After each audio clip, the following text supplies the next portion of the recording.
ನಮಸ್ಕಾರ, ಸಿಂಚನ ಕಿಚನ್ಗೆ ಸ್ವಾಗತ.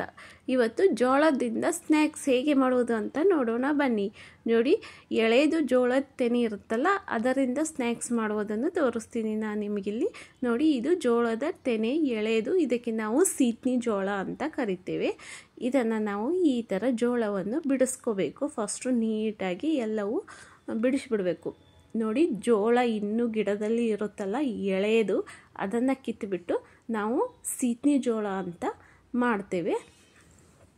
ಇದನ್ನು ಫಸ್ಟು ನೀಟಾಗಿ ನಾವು ಒಂದೊಂದಾಗಿ ಜೋಳವನ್ನು ತೆನೆಯಿಂದ ಬಿಡಿಸ್ಕೋಬೇಕು. ಈ ಥರ ಬಿಡಿಸ್ಬೇಕು. ಹಳ್ಳಿಯಲ್ಲಿ ಎಲ್ಲ ಕಡೆಯೂ ಇದು ಸಿಕ್ಕೇ ಸಿಗುತ್ತದೆ. ನೋಡಿ, ಇಷ್ಟನ್ನು ನಾನಿಲ್ಲಿ ನೀಟಾಗಿ ಬಿಚ್ಚಿ ಇಟ್ಟಿದ್ದೇನೆ. ಈಗ ಇದನ್ನು ನಾವು ಫಸ್ಟು ಹುರಿಬೇಕು. ಜೋಳವನ್ನು ತುಂಬ ಮೃದುವಾಗಿರುತ್ತದೆ ಇದು ಸೀತ್ನಿ ಜೋಳ. ಈಗ ಇದನ್ನು ಸ್ವಲ್ಪನೇ ನಾವು ಚೆನ್ನಾಗಿ ಫ್ರೈ ಮಾಡ್ಕೋಬೇಕು. ಫ್ರೈ ಮಾಡೋದರಿಂದ ಮೇಲ್ಗಡೆ ಇರೋ ಸಿಪ್ಪೆ ಎಲ್ಲವೂ ತನ್ನಂತಾನಾಗೆ ಬಿಚ್ಚಿಬಿಡುತ್ತದೆ ಅದು.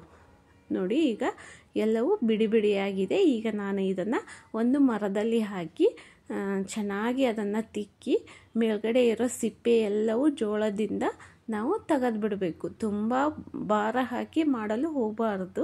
ಸ್ವಲ್ಪನೇ ನಾವು ತಿಕ್ಕಿದರೆ ಸಾಕು, ಬಿಟ್ಬಿಡುತ್ತೆ. ಈಗ ನಾನು ಮಸಾಲೆಗೆ ಸ್ವಲ್ಪ ಎಣ್ಣೆ ಹಾಕಿ, 2 ರಿಂದ 3 ಟೇಬಲ್ ಸ್ಪೂನಿನಷ್ಟು ಎಣ್ಣೆ ಹಾಕಿ, ಅದಕ್ಕೆ ಸಾಸಿವೆ ಜೀರಿಗೆ ಹಾಕಿ, ಸ್ವಲ್ಪ ಕರಿಬೇವನ್ನು ಹಾಕಿ, ಹಾಗೆ ಸ್ವಲ್ಪ ಗರಂ ಮಸಾಲ, ಆಮೇಲೆ ಜೀರಿಗೆ ಪುಡಿ, ರುಚಿಗೆ ತಕ್ಕಷ್ಟು ಸ್ವಲ್ಪ ಉಪ್ಪು ಹಾಕಿ ಸ್ವಲ್ಪ ಇದನ್ನು ಫ್ರೈ ಮಾಡಬೇಕು. ತುಂಬ ಫ್ರೈ ಮಾಡಲು ಹೋಗಬೇಡಿ. ಸ್ವಲ್ಪ ಬ್ಲ್ಯಾಕ್ ಸಾಲ್ಟನ್ನು ಹಾಕ್ತಾ ಇರೋದು, ಸ್ವಲ್ಪ ಚಾಟ್ ಮಸಾಲ, ಇಷ್ಟನ್ನು ಹಾಕಿ ಈಗ ಗ್ಯಾಸನ್ನು ಆಫ್ ಮಾಡಿಬಿಟ್ಟು ಈಗ ಇದನ್ನು ನಾನು ಜೋಳವನ್ನು ಇದಕ್ಕೆ ಹಾಕಿ ಚೆನ್ನಾಗಿ ಮಿಕ್ಸ್ ಮಾಡ್ಕೋಬೇಕು.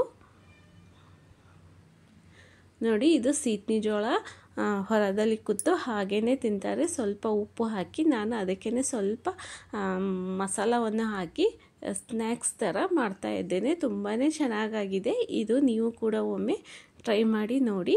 ಈಗ ಇದು ಸ್ವಲ್ಪ ಮಸಾಲ ಹಾಕಿದ ನಂತರ ನಾವು ಮೇಲ್ಗಡೆ ಸ್ವಲ್ಪ ಸೇವ್ ಹಾಕಬೇಕು.